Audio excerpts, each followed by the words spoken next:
Hey, what's up, guys? We're gonna do something a little different today. We're gonna write a fucking anime series. Now, what we're doing is we are going to continue on what I've already been working on. Cause the fuck? All right, I'll just yeah. So, if you're interested in following along, be my guest. Might not be as exciting as, oh, I don't know, shooting motherfuckers in the face, which, believe me, I love fucking doing. But I have to do this, and I have an episode I need to finish today, so I'm gonna stream this instead. Come on, man, go. All right. So if you're interested in screenwriting whatsoever, or becoming a writer or whatever, um, today is a good day for you.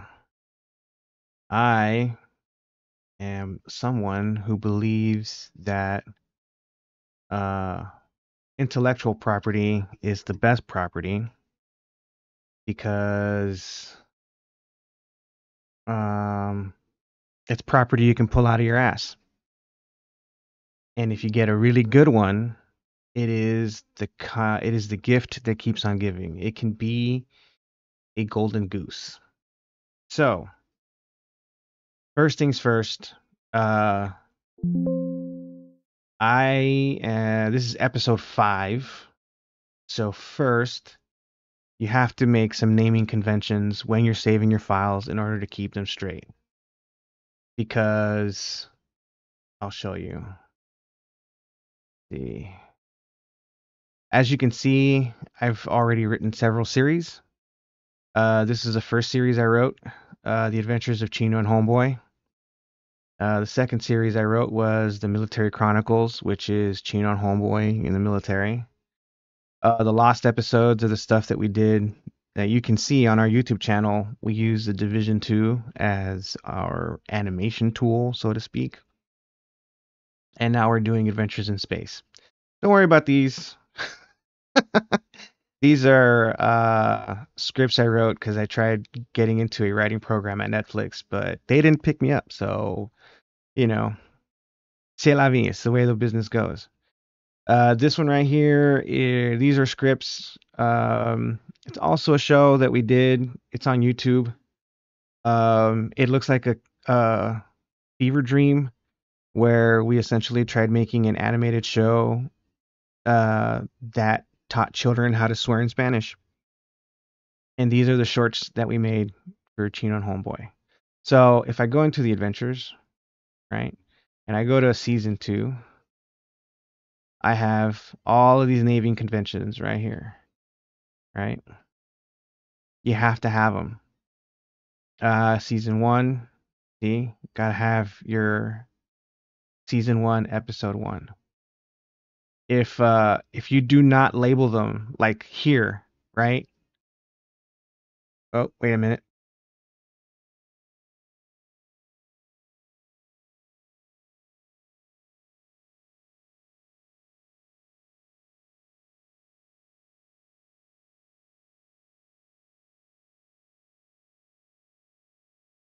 So as you can see here, there's no naming convention, and I have no fucking clue what is episode 1 and which one's episode 13. You have to have your naming conventions. Otherwise, your shit's just gonna get all fucking lost. What the fuck? Get the hell back up. Let's see. Did I do that season 4? Yep. Did the same thing in season 4. Did the same thing season 5. See, that's just laziness right there, man. All out and out laziness. And then it fucks you up, especially if, you end up um uh editing something, right? And then you like try to like do the date modified. Oh man, it's just horrible. So I got to go in there and I got to fix those.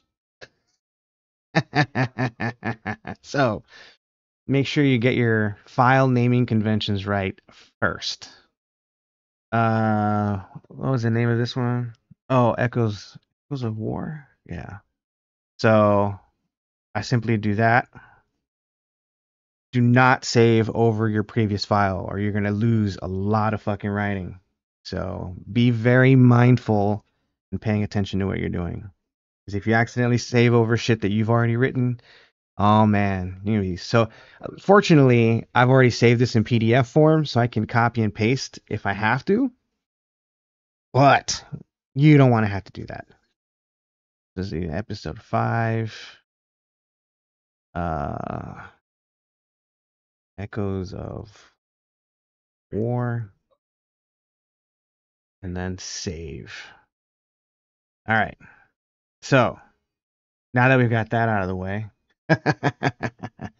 next you're just gonna go with your typical fade in. You have to do it. You have to. Otherwise, I mean, what are you gonna do? No one's gonna know where it starts. No one in Hollywood would ever want to read your shit. If you don't have that fade in, they're gonna be like, this person doesn't know what the fuck he's doing. So, when last we left our heroes, they just got done getting attacked by space pirates. So now they've still got the problem of this bounty hunter. And they're kind of on the run.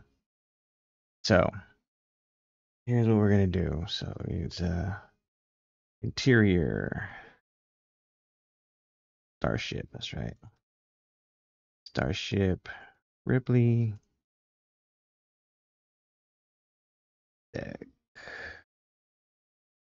It's space, so I don't even know if it's like day or night or whatever, but you have to put something.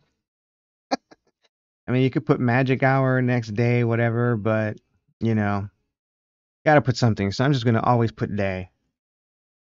All right. Am I the only one watching myself? All right. Starship Ripley day. Oh, that's right. What was I gonna do? Mm,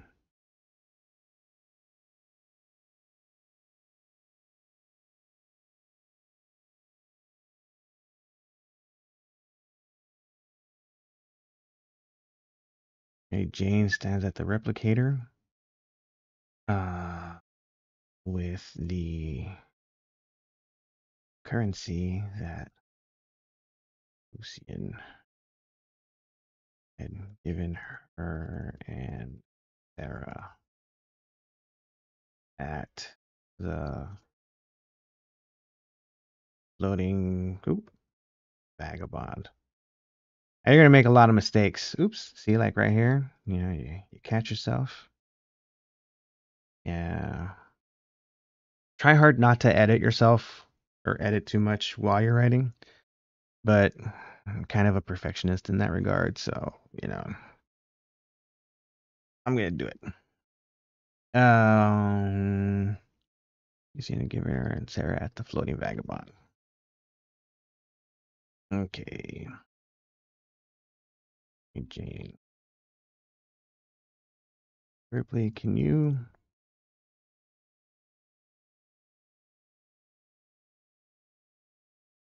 replicate this money? Um,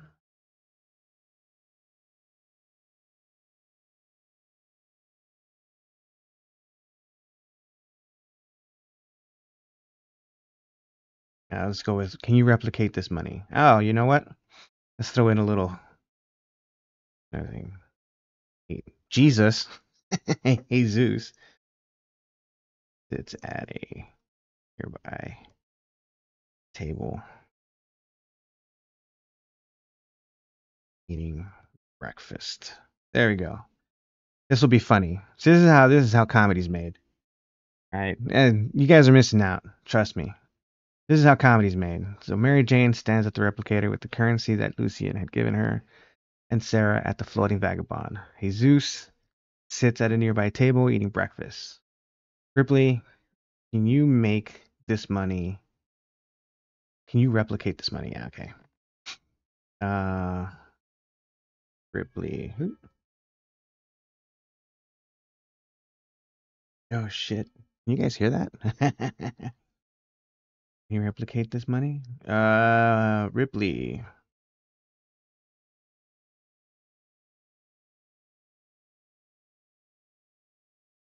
Make sure you use proper grammar.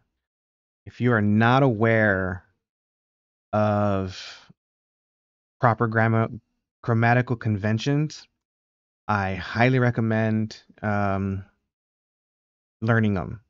Because Final Draft, which is what I use, Celtex, which I don't know if any of you guys use it, and I don't know what other screenwriting programs are out there. They will not check your grammar. Like they'll check your spelling, but they will not check your grammar. I mean, maybe to an extent, to like if you have like double words or whatever, they'll get flagged for that. But in terms of like really grammatically correct, get it correct. Now, I'm not saying that some script reader here in Hollywood is gonna fucking read your shit and know anything about grammatical conventions, because a lot of these people who are script readers are not English majors, right? I actually majored in English. My focus was on mass communications, so I know grammar, right? That's my bachelor's is in English. But a lot of these kids, they're all straight out of like film schools and stuff. But if it doesn't look right or it doesn't sound right to them, they'll probably toss your shit into the fucking bin. So you wanna, well, I mean, they won't do that, but they'll um they'll turn you down, right? They're like, oh, the dialogue here is a little clunky or awkward. So they're like, and if it's a struggle to read, then they're not gonna want to like pick you up or anything. So yeah. Ah, so make sure you know your your grammar. Make sure you grammar. If not, get a grammar book or a grammar app and type in whatever you're typing in. And I mean, I don't even know if apps exist, but throw it in there. All right. So back to what we're doing. Ripley, can you replicate this money? Ripley, affirmative, ma'am. Jesus.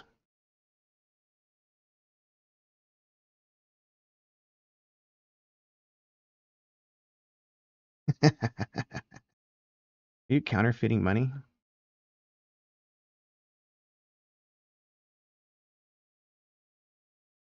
Oops.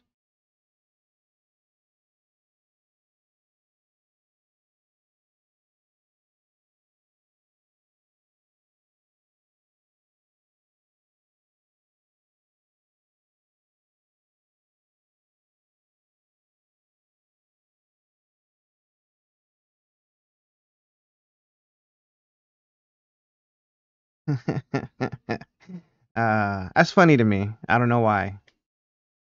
No, I'm asking Ripley to replicate this money. Mika, that's counterfeiting.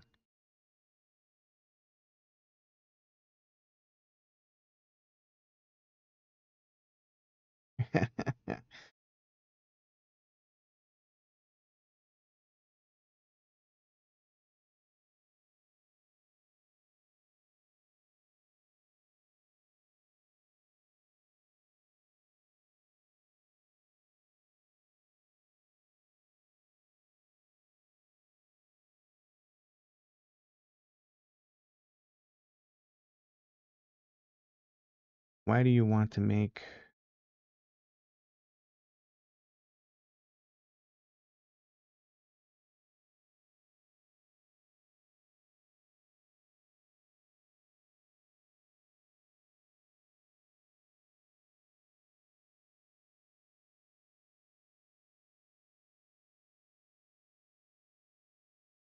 why do you want to make more money? Not that I need to know why. I'm just curious.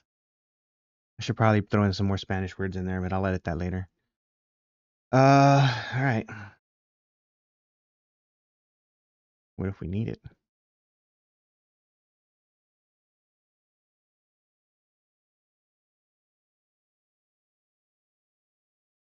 How much this is worth? No.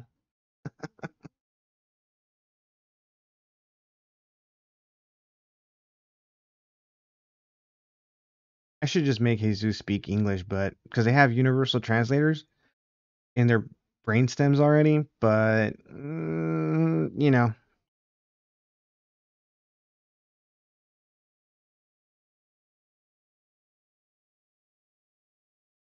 Ripley. Of course, you got to ask how much it's worth, right? Logical. Ripley, how much is this worth? Ripley. Um,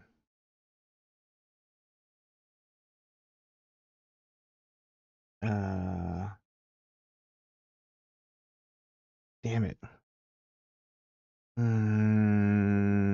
Oh,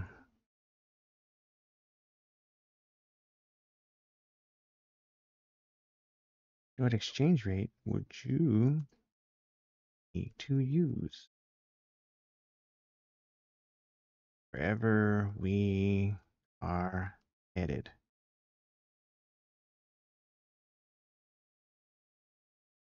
Um, the what was it that I fucking dreamt up yesterday? I fucking dream these things, and sometimes I forget what it was that I dreamed because I remind myself while I'm like half asleep, like, this is a perfect line. And then when I wake up, it's like, okay, and you're sitting in front of the computer, and it's like, oh my God, what was that stupid line I said I was supposed to remember? Oh, okay. Uh,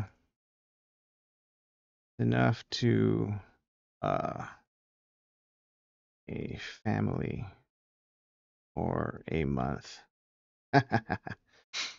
For a month. This amount is enough to feed a family for a month.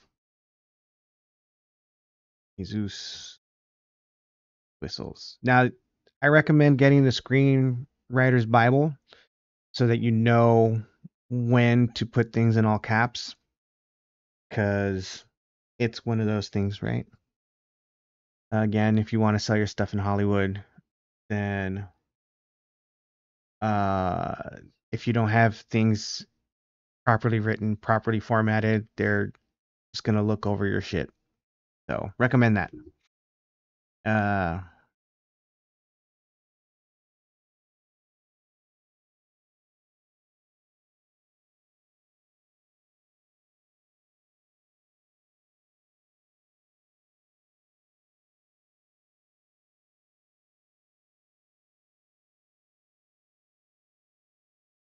Also, like having your characters say other characters' names will help a lot because it's a way for the audience to know like who's who, what's what. The reader knows, but the audience isn't reading your script. They're hearing what the characters say. And characters don't walk around with name tags or their names over their heads. So, on occasion when you can, slide that in, slide it in.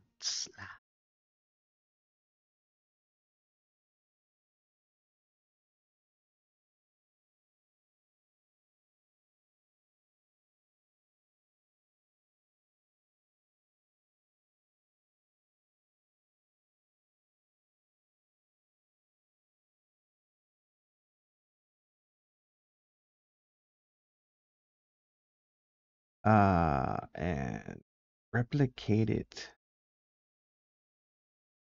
with um oh, yeah, you know what?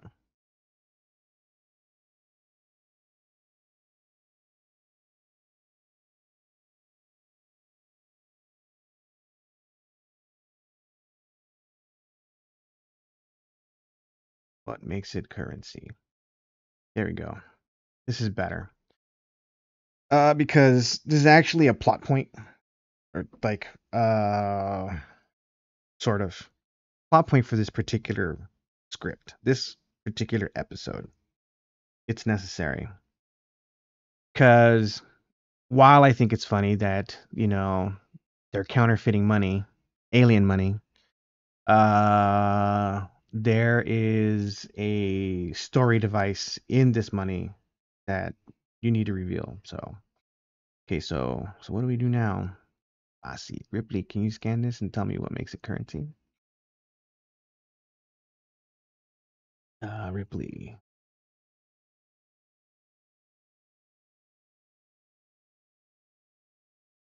Affirmatives. Sir.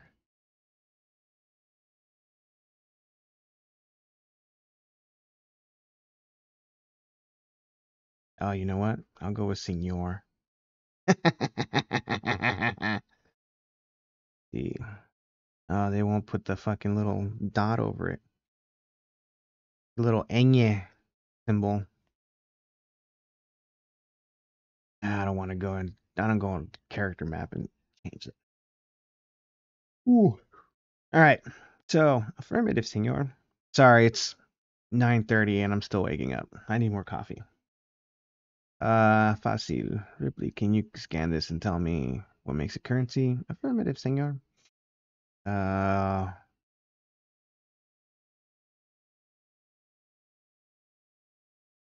the replicator.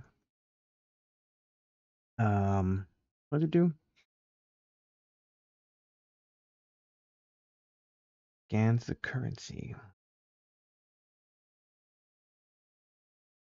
You put in a beat, so animators have the opportunity to go bzzz, put in their little animation graphics or whatever. I try not to put in as much detail as possible because I kind of want imaginations to, I want people to picture it in their own head, unless absolutely required to, you know, unless you absolutely have an image in your head of what it's supposed to look like, then put in as much description. But for the most part, I kind of don't overwhelm the reader with a lot of descriptive text. My strongest suit is dialogue, so I tend to lean into that. Replicator scans currency. Oh, and I put like only the most necessary actions. So yeah, replicator scans the currency. Beep. Where are we? Oh, that's right. Yeah, right. Anomaly detected. Did I spell that wrong? Yeah, I did. Anomaly. There you go. Anomaly detected. This is what I love about Final Draft. It puts all of these little other conventions in for you. Like, you hit enter, and if you hit the tab key, like puts it in there, it memorizes names. So you just type in a letter, and then, bam, son. Uh,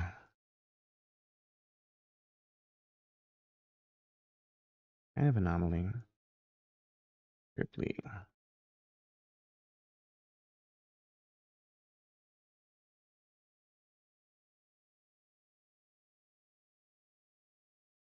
One of these is not currency. We can go with Jesus. Is it? He's got to jump right into the fucking plot. You're on page 2 already. You really need to just like jump into what's going on. Now you could waste time with the counterfeiting gag, but how is the counterfeiting gag gonna move your story forward, right? Um, while you can entertain them counterfeiting, uh, it has to move the story forward somehow. The counterfeiting has to move the story forward because you can play with a gag for 3 pages, and if it's not moving your story forward, then that's 3 wasted pages. Does it make sense? Like you've wasted 3 pages that you could have um, been putting details in to like move the story forward, foreshadowing, character development, other than just like, oh, this will be a great fucking gag, right? It has to multitask so that, uh, um, so that it's interesting and doesn't feel out of place. So it doesn't feel like, oh, well, that was funny, but it didn't really do anything to the story, you know? I mean, it sounds like I'm writing to the critics, but I'm a fucking critic. Serious fucking critic. Oh, God. Horrible. What is it? Ripley. Canning. You go a beat, build some tension. Then we go back to Ripley.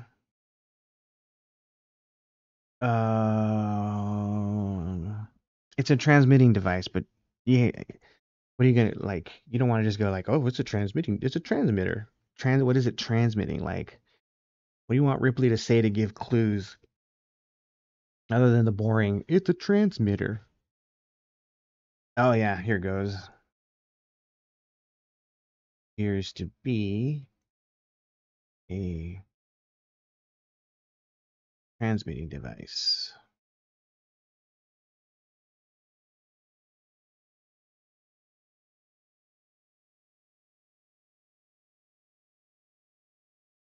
Uh, Mary Jane should be the first one. Women are usually the best at being paranoid. I don't know why. It usually tend to be Mary Jane.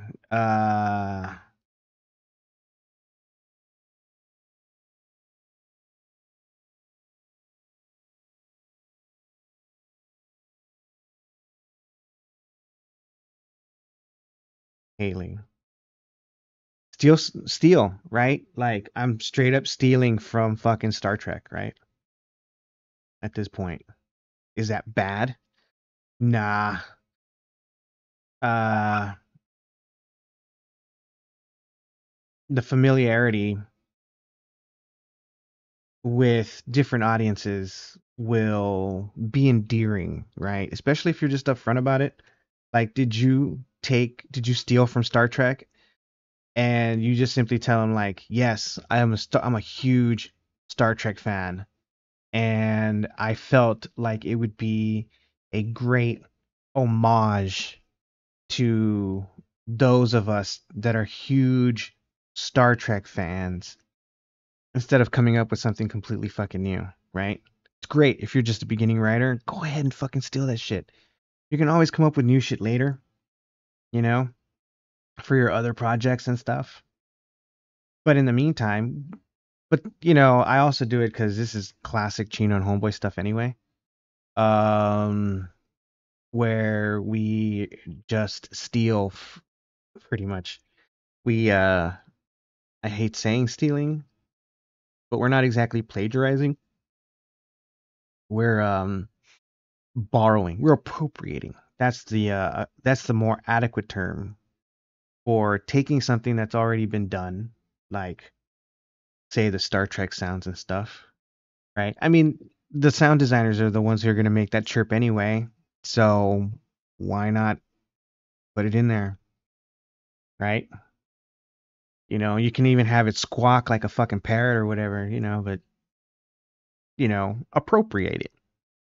Appropriate what you already know when you're beginning so you can focus on the most important part, which is story and plot. So, hailing, chirp. All right, we should have Chino here. Oh, it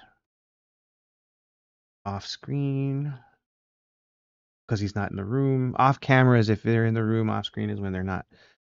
Uh, you also put off screen if you're gonna have a narrator. So, you know, this yo, what's up, Captain? Right?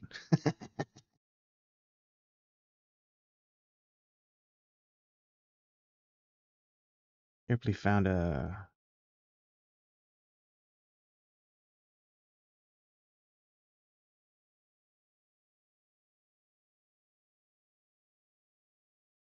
If you're if you're a role player and haven't played the floating vagabond, I recommend it. That would make a great fucking video game though. Oh well, we'll see. On a transmitter and the money we got.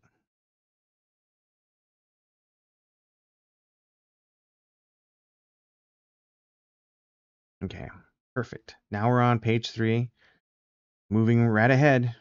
Scene heading, same scene, since we're not moving. We'll go with moments later, since we're not transitioning out of the mess decks. Let's see. We can't have the whole crew there. We have Sarah, Mary Jane, and Jesus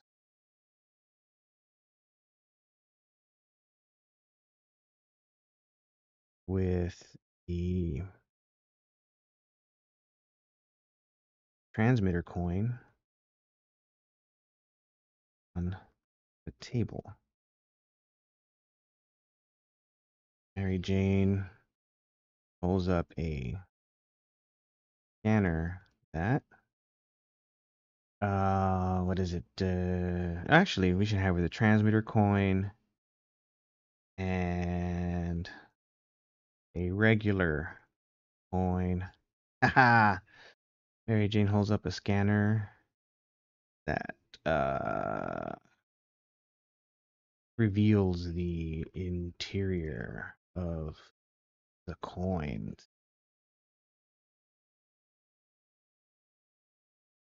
Here's a punchline you can throw in. Oh, I forgot.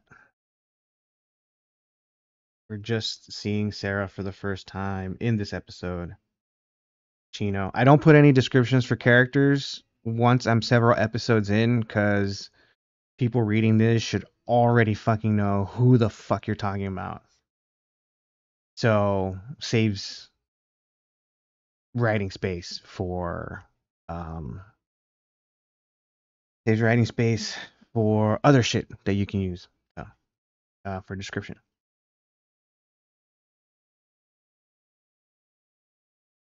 You were trying counterfeit money.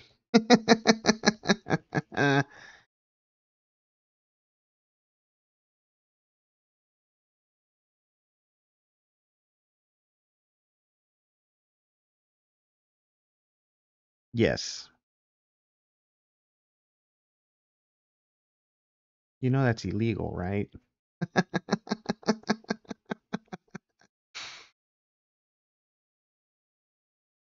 Mary Jane.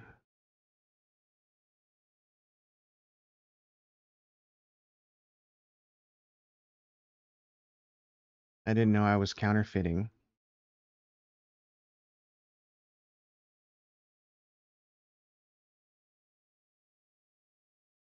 I didn't know I was counterfeiting money to make more money using.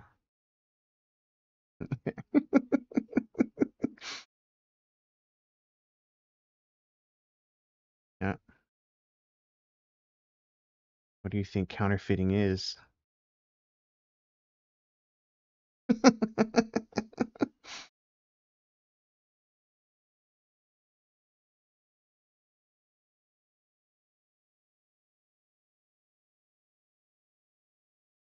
Can we focus?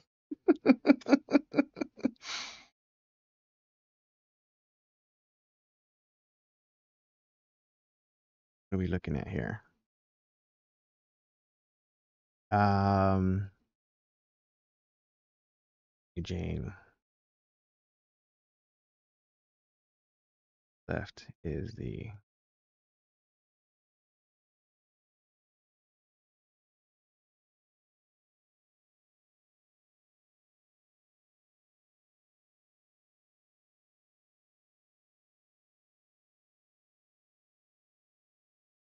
And we should put in some description here. Mary Jane. Um, let's see. I'm gonna put hovers. Waves over. Waves the scanner. Nope. Hovers the scanner over the 2 coins.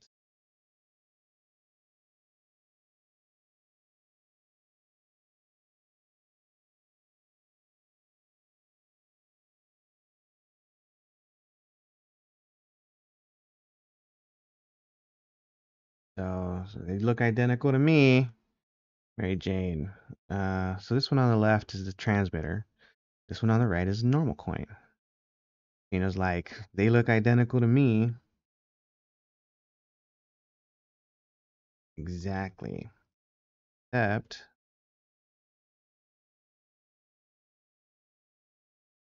and you zoom in on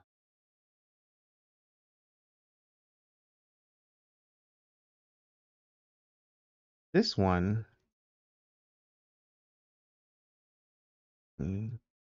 in energy signature. Oops, energy signature.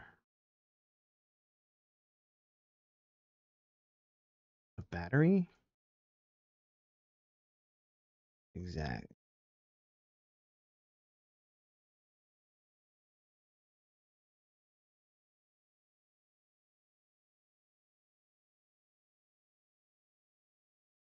Okay. So what now? All right, exactly. Except when you zoom in on this one, you can see an energy signature. A battery? Exactly.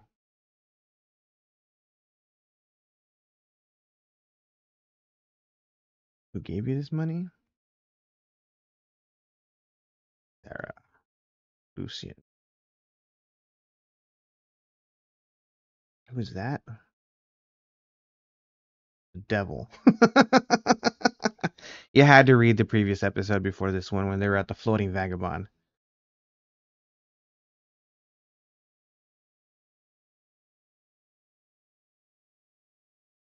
How would you hand you girls a?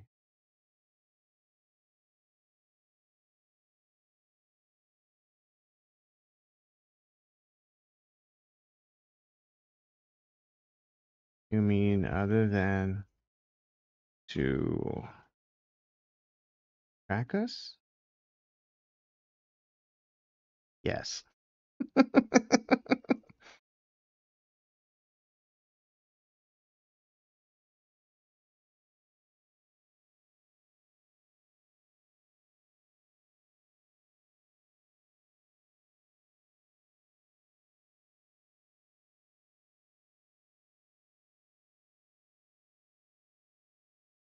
Yes. Other than to track us. Like, what reason would he have to track us?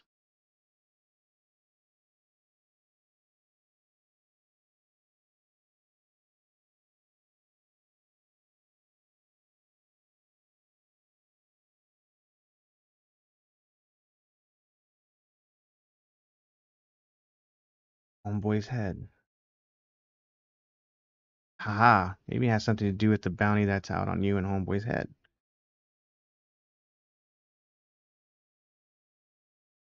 All right. So, this is the part of the writing process where you're like, you know where the story's supposed to go, but you don't want to waste a whole lot of time. You're already on page 4. By page 5, you need to be shifting to the main story, and you can't bog yourself down in the nitty gritty. You got a bunch of episodes, for whatchamacallit. But you also want to give the audience, I mean, since they're finding stuff out with the characters, right? So you got to throw the audience a bone, right? Since the characters are finding stuff out, and you as the audience, the greatest threat to the universe has ever known needs an appropriate response. The greatest comedy ever. Exactly. Exactly. Maybe it has something to do with the bounty that's on you and Homeboy's head.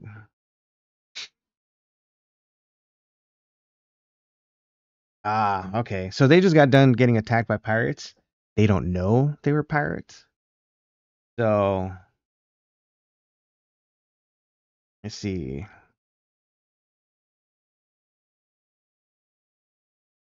That's how those ships that attacked us knew how to find us.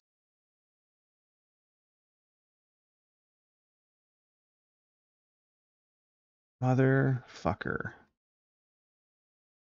We need to get rid of, oops, rid of that thing.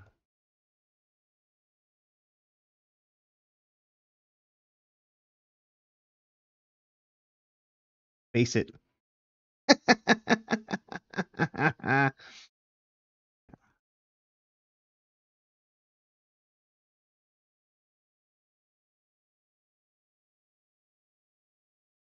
Leave it with Rax. What? Why? Yeah, I am. I'm actually writing episode 5 live on stream. Why? Is that a bad thing? No one's watching. It's like just you and me.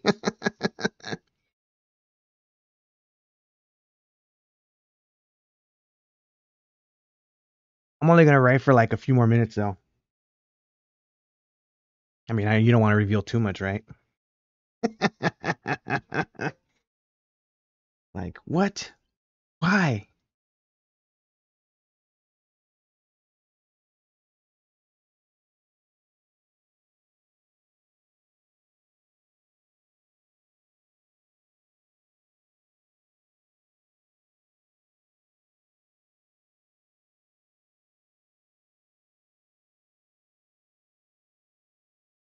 There you go. What? Why? Rax is just gonna tell Diablo where to find us. There you go. Thinking like a real cartel member right there.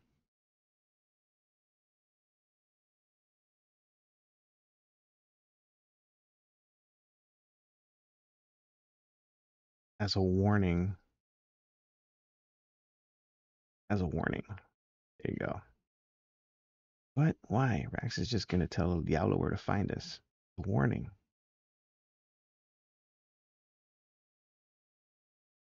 No entiendo.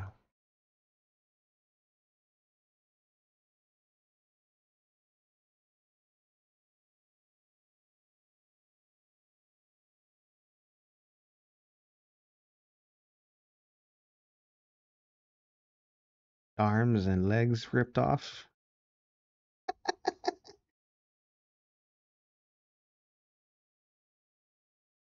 Well, look, man.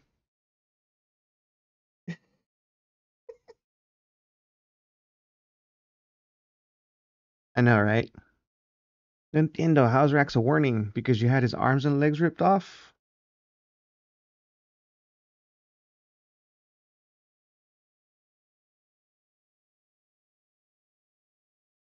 See, this is where the comedy comes in when they're like arguing and shit. Like, no entiendo. How is Rax a warning? Because you had his arms and legs ripped off? That was homeboy. Besides,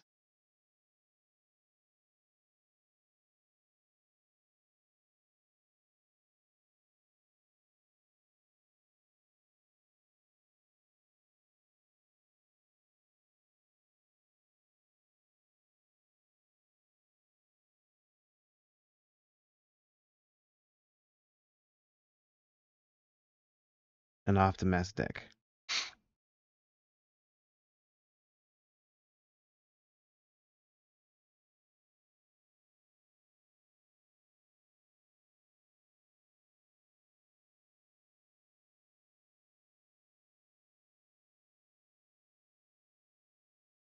Ripley, what's our ETA to the planet?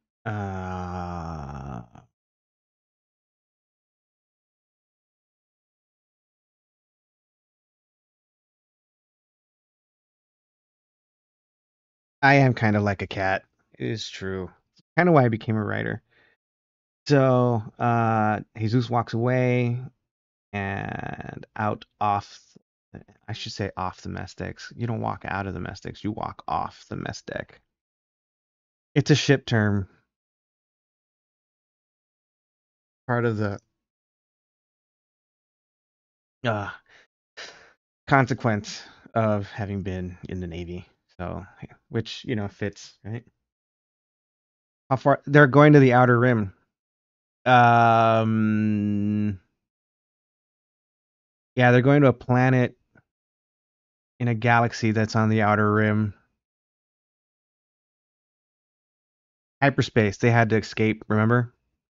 You read the fourth episode, right?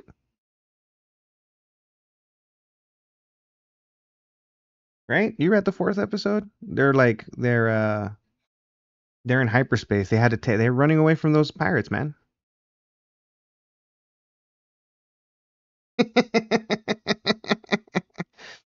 But they're in hyperspace. So it should I mean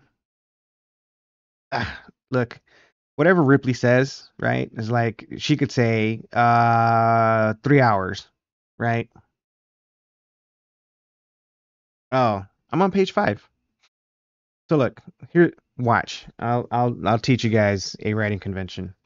All right, so let's say Ripley goes 3 hours, sir. And then Gino can go like, got it.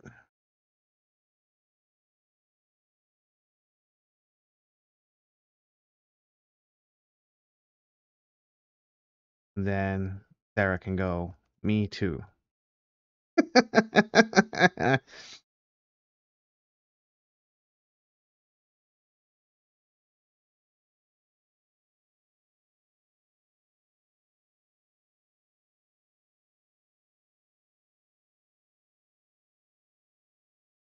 Well, I mean, anything in the Virgo cluster is extragalactic. All right, look. Nah, nah, I have to make it hours, man. And it's also remember it's a different drive, so anywhere in the cluster they can get to within hours. It's a different engine. Remember, uh, it's not a Star Wars hyperspace engine. It's a intergalactic transdimensional starship. Remember that. So to them, everything can take hours, whereas the conventional starships in this supercluster can take days.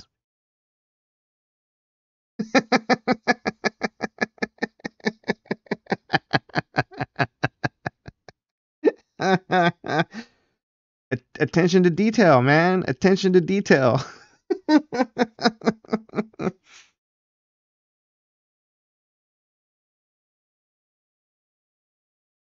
Oh, wait.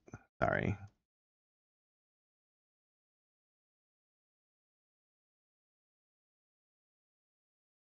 Did I set an alarm for you, sir?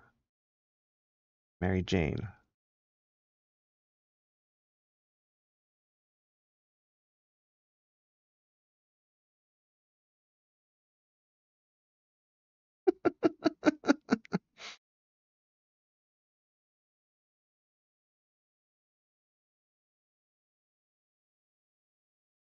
Okay.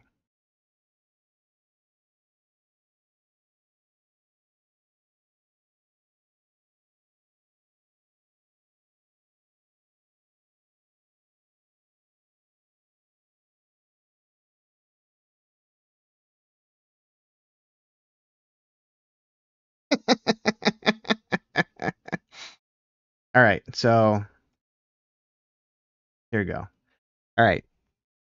So we end on a nice little joke, right? You go enter scene heading.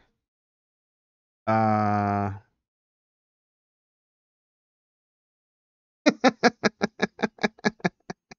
I won't take that away from you. I won't take that away from you.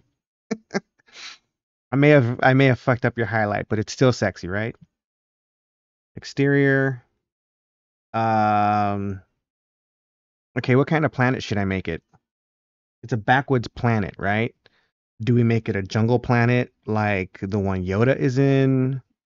Do we make it a heavily wooded planet like the one that the Ewoks live in?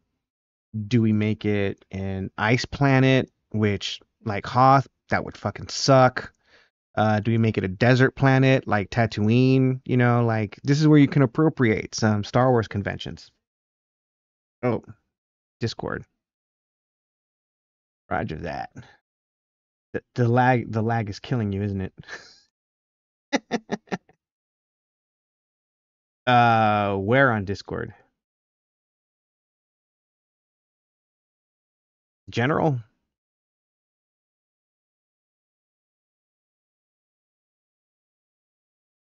Oh, there we go. Special activities. All right.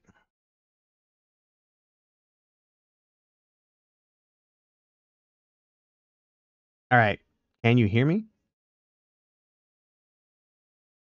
USB, USB. All right. I can hear. Can you hear me? I cannot hear you. Mic check, mic check. Read you, Lima Charlie. How do you read me? Read you, Lima Charlie. All right, let me help you out a little bit. Hold on, give me a second. Help me a little bit. Dude, we can make this a regular thing on Fridays. That sounds like a goddamn plan, son. All right, so you were what were you saying? What kind of planet should it be? All right. So this is I was trying to teach a convention, which actually works here, right? Y'all gonna learn today, right? So Ripley, y'all gonna learn what a long dick. I'm just kidding. Go ahead. So Ripley, what's our ETA to the planet? Ripley says 3 hours, sir. Chino, got it. I'm gonna go take a nap, which you don't nap, so you know. I don't fucking nap. I hate naps. Which is the joke, right? Yeah. Sarah, me too. But we have to let the audience in on the fact that it's code, right? Mm-hmm. Ripley, should I set an alarm for you, sir? And Mary Jane's like, they're not really going to take a nap. Ripley, explain. Mary Jane, okay, when a man and a woman love each other, and then we just cut. It's like explaining where babies come from. Right, exactly. By the way, my voice is coming back. Nice. So amazing. You guys are fucked. Anyway, all right. So planet. Yes. Clearly, it's going to be inhabitable, but I have this idea. It's all right. So it's an already habitated planet. Yep. Right. They're going to discover something on this planet, right? That pertains to them. Mm-hmm. So I think a ice planet or a desert planet are out. Make it like Kashyyyk. Kashyyyk is the planet where Chewbacca comes from, where the Wookiees live. It's very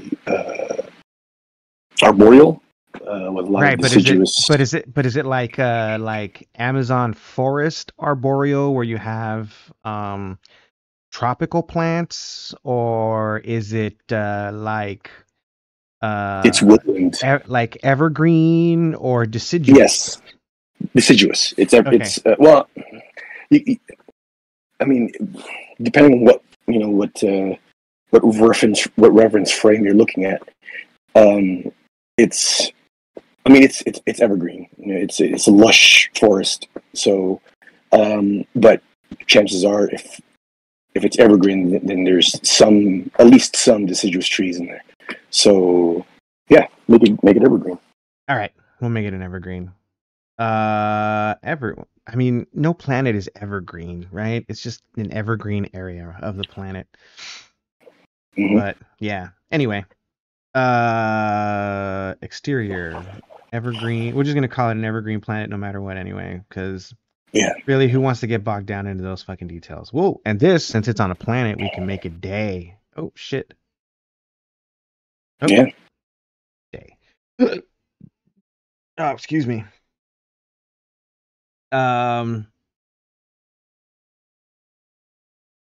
Let's see. The starship rests. Wait a minute. What did I come up with a name for the front end of the starship? The thing is 2 pieces. You can. So let me see.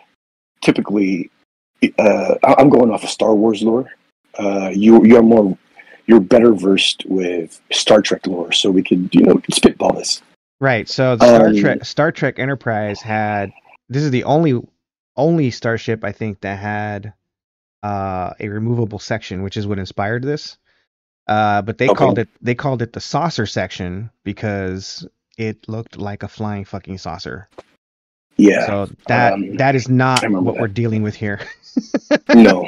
So anything I know about Star Trek is like pointless. Yeah. Just call it the pod or a pod, because in in Star Wars, for example, it depends on what kind of ship you have. So Why don't we call it the nose section? Because that's kind of what it does. Is like it docks with the rear end with the rear section, and what it is the nose section. It contains the bridge, the staterooms, the mess deck, and the medical bay, mhm. while the rest of the starship is just fucking weapons. No, the dose section actually works out because it's Yeah, short, easy to remember, yeah. and All right. people know like which part of the ship it is, so that works. Okay. No section. That's the part that they got UPS'd to Uncle Rob's mansion. The starship no Gotcha. section rests in a clearing, right, Mhm. among a heavily, oops, wooded Wait. area. Yep. Yep. Question, really quickly. Um, do we know that this, or has there been any exposition on whether or not uh this is just a no section? Because I don't remember seeing that. It was in the first episode. Okay, all right. I may have read too quickly, but anyway, yeah. Yeah. Continue. Yeah. It was in the first episode where the nose section is UPS'd to Chino and Homeboy Uh, at Uncle Rob's mansion. Then uh, that takes off from Earth and right. connects with I remember that. the rest of itself on the dark side Oh, of the moon. yes, I remember that now. Okay, Okay. All right. There you go. I didn't skip it. It's just Yeah. marijuana affects the memory. Good thing I'm not high when I'm No, writing these, or otherwise I probably would have forgotten. true, but you could also uh, write even better. I'm just saying. I'm not peer pressuring you. I'm not telling you to jump off the ledge. But I'm just saying. Continue. All right. So the starship nose section rests in a clearing among a heavily wooded area.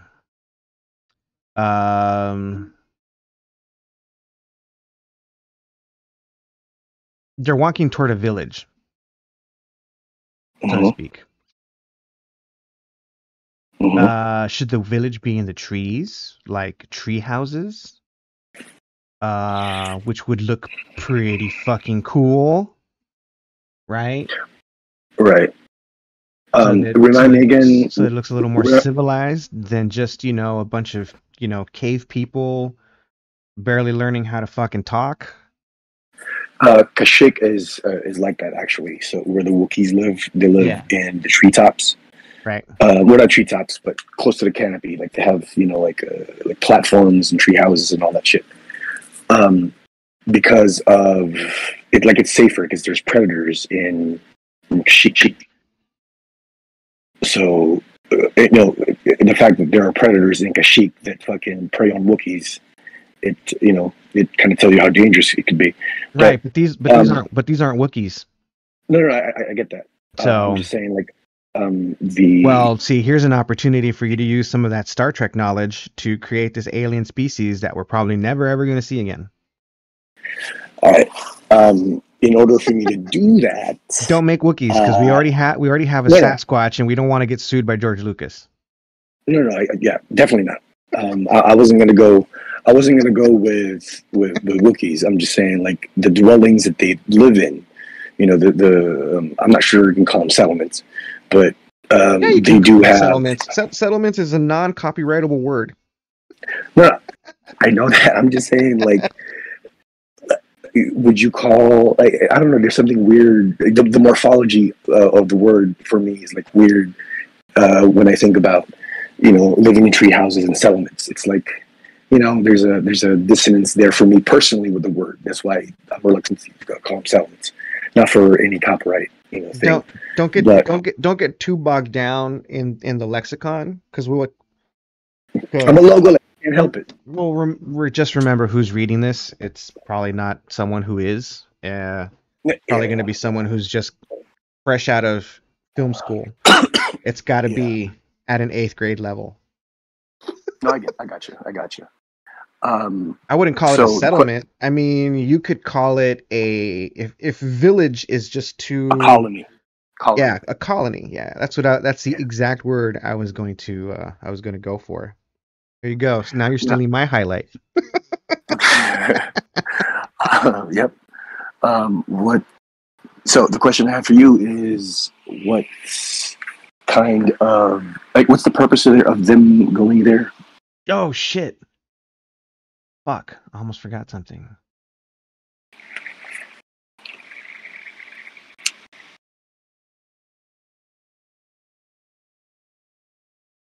Can't forget the title. There we go. Save. There we go. What? What was the question again? Remind me again what they're in the planet for. What are they on the planet for? Yeah. They're ditching racks. Okay. So it might be a good idea to make this planet, the civilization that lives in this planet, not have,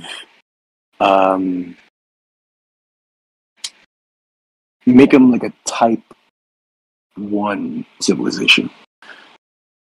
Kind of like, by that I mean, they don't have interstellar travel just yet. How in Star Trek, the second one, oh, I misspoke. The second J.J. Abrams Star Trek movie. That's not gonna work. Where, no, hold on. No. What? Because of what Why else not? they're gonna find on this planet, it's not gonna work. Oh, okay, never mind then. But you know what I'm talking about, right? Where like I they find a mean, civilization who is like, they could have no interest in interstellar travel, but still mhm. be like a civilization that is. I mean, they're on the outer rim, dude. Well, that's what I mean. Because the idea that I had was whether or not they're interested in interstellar travel, like whether they're capable of interstellar travel but just not interested, or Well, not capable of it. here's another thing, Um, right? Here's another look at it from this angle, right? What if this part of the like, what is it? They're not a fully developed, not a I can't what's it? I don't want to call it fully developed. They're not a fully oh fucking phone, man.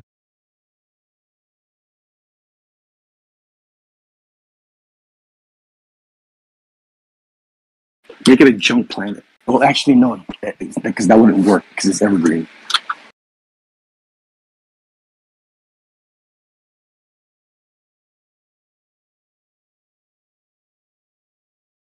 Hmm.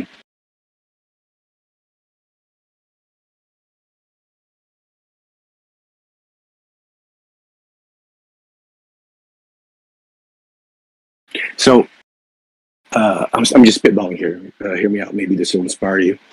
So in Star Wars, the Outer Rim territories, um, that's where the Hutts come from. One of the reasons why like Tatooine uh, was chosen by Obi-Wan is because of how far it is. It's an outer rim.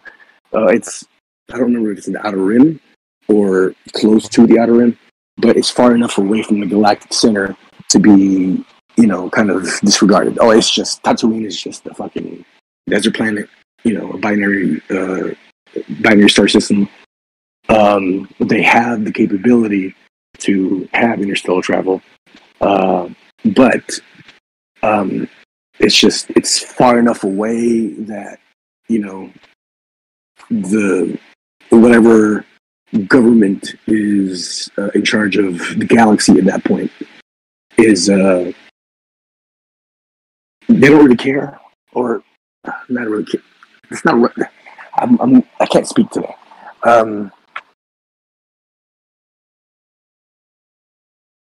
Yeah, they're just far enough away that, people can just disappear there.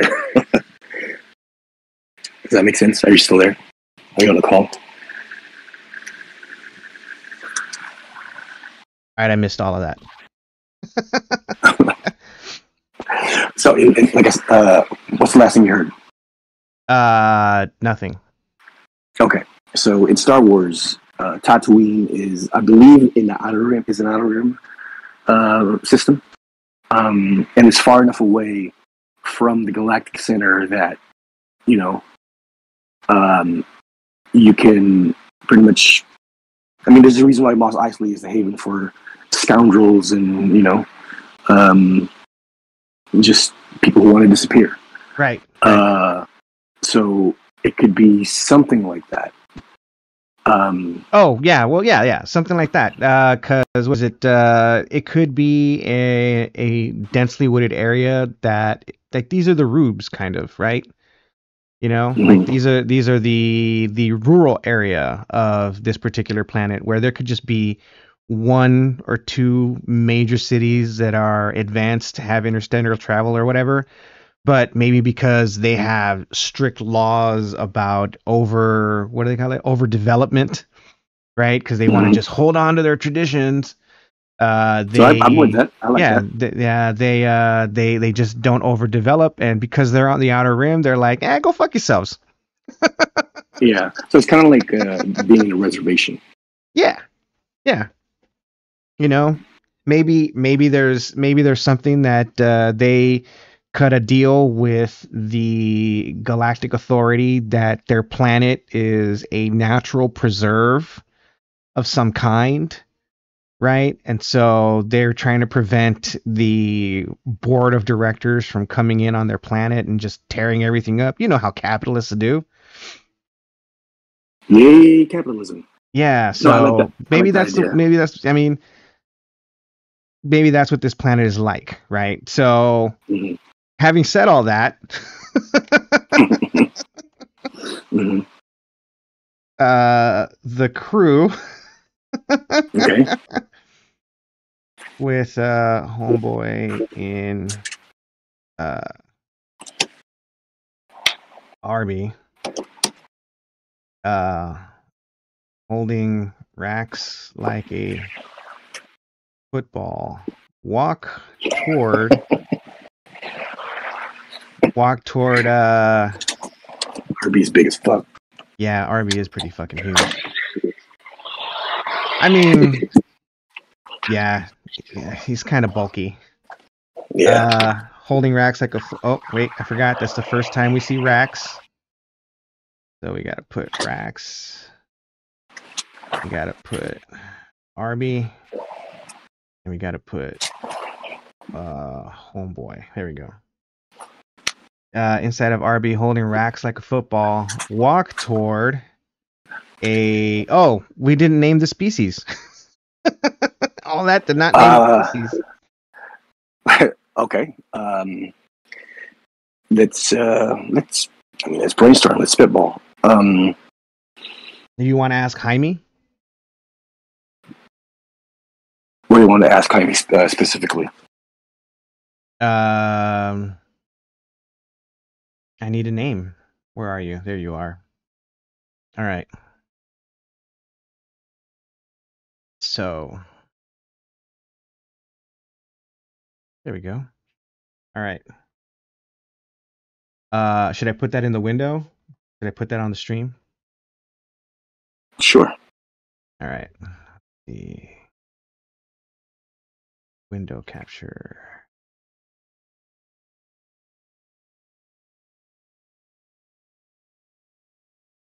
Oh.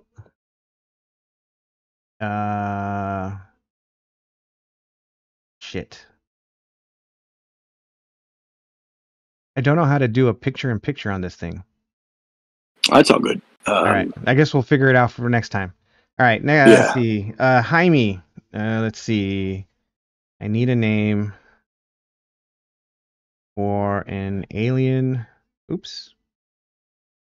Species that lives on an evergreen arboreal planet in colonies built in the trees. Go. The one thing about Jaime is he like gets super excited about shit like this. I know. I've been reading the transcripts. It's fucking amazing.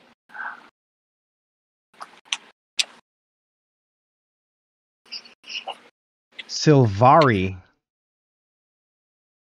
What do they look like? Tall, slender humanoids with bioluminescent markings on their skin that glow faintly at night.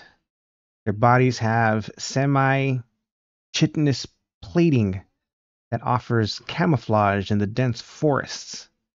They live in vast treetop cities interconnected by natural bridges and woven canopies. Their society revolves around harmony with nature, bioengineering, and spiritual rituals tied to the living world. Man, I'm telling you, fucking Ripley is reading my mind. Their technology is biotech based, blending seamlessly into their environment. They grow organic ships, weapons, and armor, making their tech appear like extensions of nature rather than artificial Ooh. constructs. Okay, let's give me a second before we continue reading. There is this species in Star Wars. It's not canon anymore because Disney bought Star Wars. But before all that happened, there's a species called Yuzan Vong. They are an extragalactic species, meaning they're not in. They came from an outside galaxy. Yeah. From like the main Star Wars one, and they have this like they're theocratic in the sense that the leader of the race, the species, is the supreme overlord, who is like the representation of their god. Yeah. And they despise technology, and so the way they travel is through these like biomechanical, like organic world ships. Their starfighters are like made of Yorick coral. They have this anti-gravity type of propulsion system, and they shoot out like hot magma as their projectile weapons. It's actually really fucking cool. They exist outside the Force, and so they become a threat to the Jedi because the Jedi can't sense them. And they have these like bioweapons, which are fucking cool. They have this amphistaff that can withstand lightsaber beam, and they can fight against the lightsaber. Keep talking. And the amphistaff is alive, and so they can command it, quote unquote, to either be like it can change from being like a staff, like a rod, into like a whip-like weapon, and because it's alive, it's got venom, and you get hit by it, you're fucked up, like you're dead. They have these Von Dune crab armor that can deflect blasters and deflect lightsabers, and it's live. Like they have a symbiotic relationship with all their bioweapons and shit like that. So, they're originally from this planet called. Anyway, before I get into the fucking lore any further, before we digress, this is a very good idea. I think we're past that, but in any case, no, it's I like this. I like this suggestion by Jaime. Yeah. Of them being kind of in tune with their surroundings, their environment. They live in harmony with it. So instead of how like normal species, other species do, where they devastate their planet, with tech, they integrate their tech, right, with what I mean. Like, does that make sense? Yeah, it's a good thing we're never seeing this species ever again. Yeah, I like this idea. So lock that shit in, son. Highly intelligent and diplomatic, but fiercely territorial. They believe in the balance, a philosophy that maintains equilibrium between civilization and nature. All right. Well, we can actually use some of that. I Yeah. don't think we'll be focusing so much on the bioengineering and spiritual rituals tied to the living world, but they will play a tiny role in where we are headed. So Okay. here we are in the story, page 6, after like a Hmm. fucking hour. I think I've been writing for an hour. The Starship No section rests in a clearing among a heavily wooded area. The crew, with Homeboy inside of Arby, holding racks like a football, walk toward a colony that is built in the trees. A group of Silvari, tall. We'll just take right from Jaime. Tall humanoids. Oh, tall, slender, right? Tall, All slender, yeah. slender humanoids with bioluminescent. Did I spell that right? Yes, I did. Bioluminescent markings on their skin. And what kind of plating? Uh, Uh, semi-chitinous plating. Semi what? Spell that. Semi-chitinous. I think Shittiness? I think it means that their bodies have plates that look like bark. Oh, interesting. Yeah, materials made from chitin, a semi-crystalline polysaccharide. Chitin Sugar. is a rigid and resistant material that is found in the cell walls and exoskeletons of many organisms. So they have, Saccharides. It's crystalline. yeah. So they Maybe. have. Yeah. They said exoskeletons. So they have exoskeletons. Oh, I misspelled markings. How Okay. about that? On their skin, Your and your English degree is crying. sort of. I misspelled marking. It's okay. There's I got bioluminescent markings on their skin and exoskeleton plates. and they reproduce asexually. Yeah, that does not go in the screenplay. They have no sex organs. Tall, slender humanoids with bioluminescent markings on their skin and exoskeleton plates So they can't bump uglies. over I'm sorry, I'm distracting you. over I just, joints. I just think it's funny. Walk toward. You got to lend some comedy to this thing, right? Walk toward the crew. Um,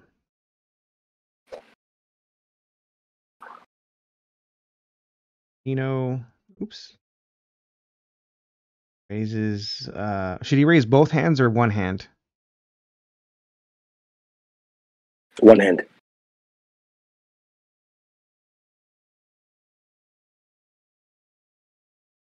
How? How? Just like that. How? It's borderline Uh, racist. I'll have it you know. is. It is I'll borderline have you know. racist. Dude, it wouldn't be You'll cheating have to on guess. Homeboy if it wasn't.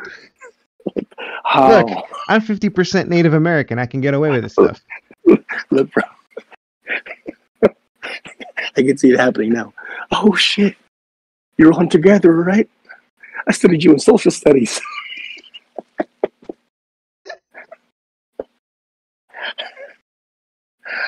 You got weed, right? Right? I know.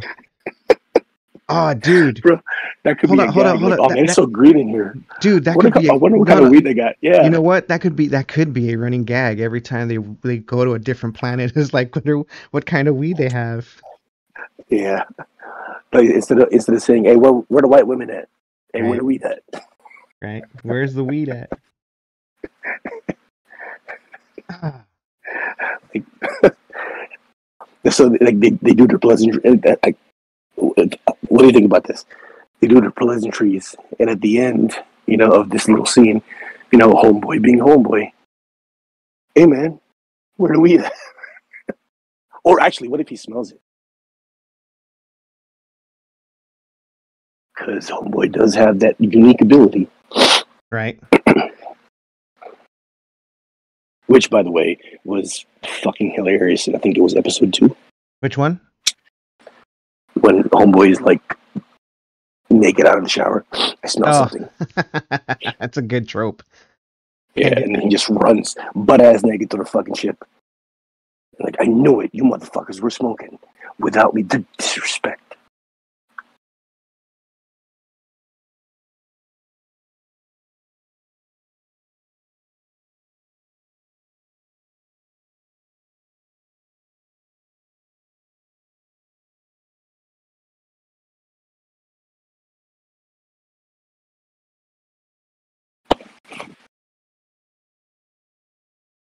Okay. Then this name is probably going to be stupid, but it fits. All right. What? So the elder leader of this group, Thorn, Keeper. Thorn Keeper. Yeah. All right. Sounds like an orc. Right. Raises his hand to In your Chino. Chino salutation. How?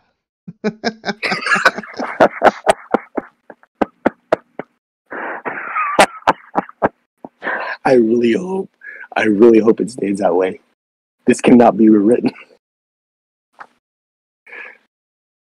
How?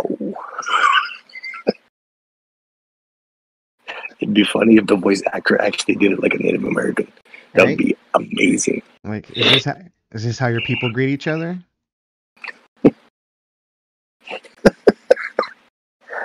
Fuck. There we go. Fuck! I forgot we had universal translators. Yep. I was just gonna say, like, because I was thinking about, great, now I have rainworm. I was thinking about that.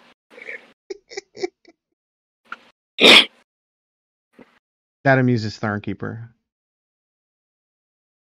Because it would. Mm-hmm.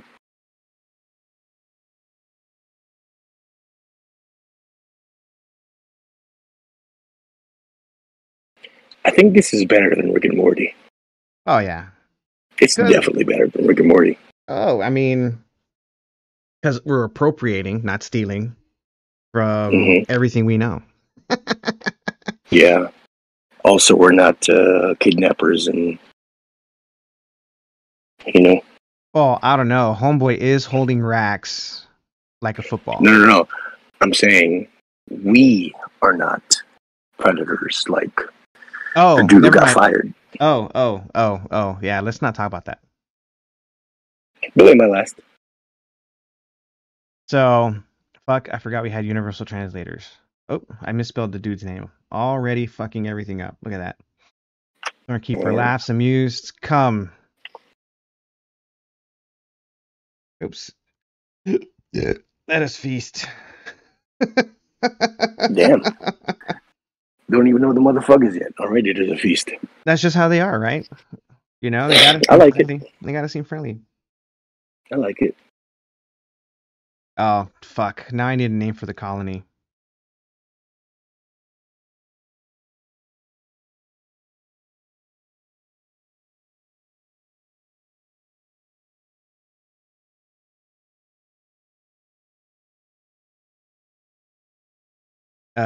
Keep with the Native American theme.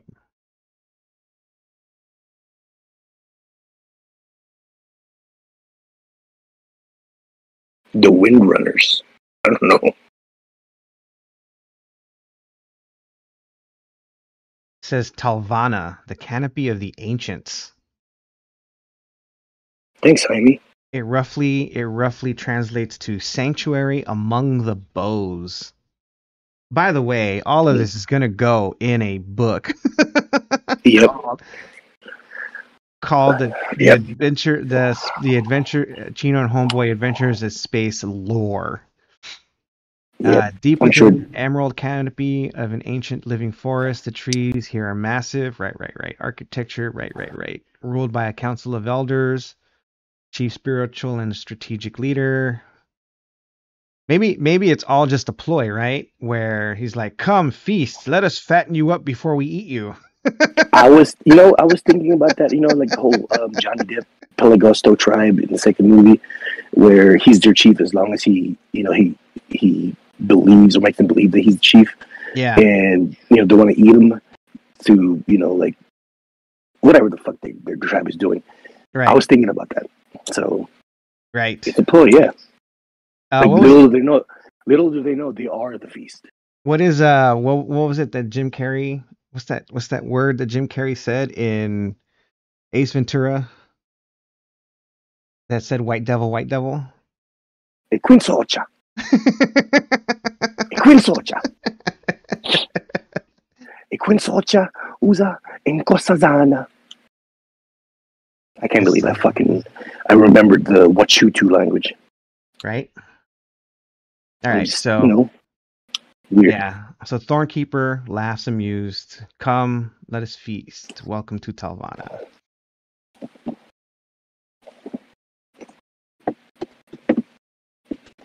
Uh,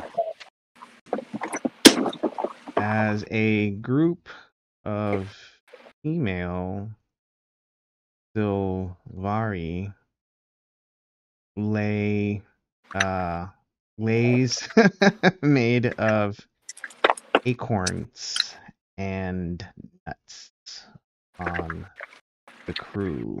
There we go. Very Hawaiian. Mm, yep. All right. Oh, I misspelled that. I got a brand new Toyota Tacoma, 2003, brand new. All right. Doorkeeper turns around as a group of female Silvari lays made of acorns and nuts on the crew. Young children push their way through and surround Homeboy,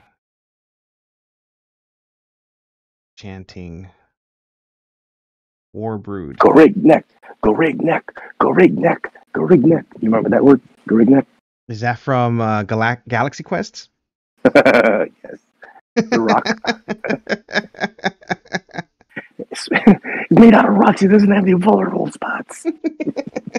Well, you're going to have to find out what's its motivation. Spoken like a fucking actor. Right. Oh, we can incorporate. I mean, we're already doing what Galaxy Quest is doing, so never mind. Oh yeah, absolutely. Yeah, we're pretty much doing a Galaxy Quest. Dude, that was an amazing movie. I love that movie. She was fucking hilarious. I may watch it again just for inspiration. Right? I was thinking the same thing. And that in Star Wars or no, Star Trek Generations. All right, so young children push their way through and surround Homeboy, chanting "War Brood, War Brood, War Brood."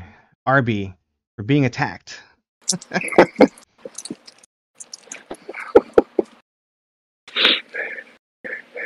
Like, dude, homeboy says, dude, you need to fucking chill. These are children.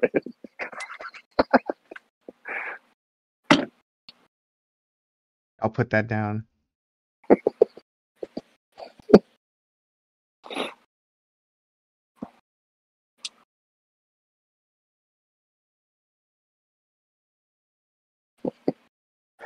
Fucking war.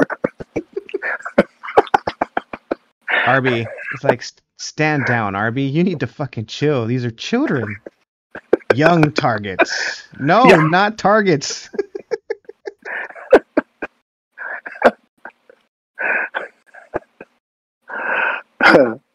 That's funny. No, not targets. Like, what the fuck? Oh, forgot. RB. Like, homeboy, get your mans. Right?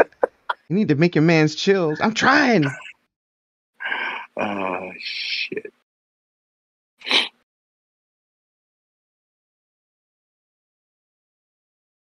Noted. Not targets. All right. So now that's page 6. Now we've transitioned adequately from the first act to the middle to the beginning of the second act. So there we go. Right on. Yeah. So there we go. All right, I'm going to end the stream here, but I'm going to keep writing because I have to. Because I My need to wife knock just scared the shit out of me. because I need to knock this out. I need to knock it out while it's actually fresh, all still fresh in my head. So yeah. But I appreciate all you guys that stopped by, watch for a little while. Hopefully more people catch this like in the after stream. Who knows? I'll try and get Chino to come in and, offer comedic relief every time I write one of these. But I think by the time I write the next one, we'll be like on episode 8 or something. So yeah. So Yeah. until You next, guys, I was just gonna say, you guys, the audience should know how prolific you are as a writer. I can be. When properly motivated, I can be. All right, until next time, homies. Peace. And konnichiwa, bitches.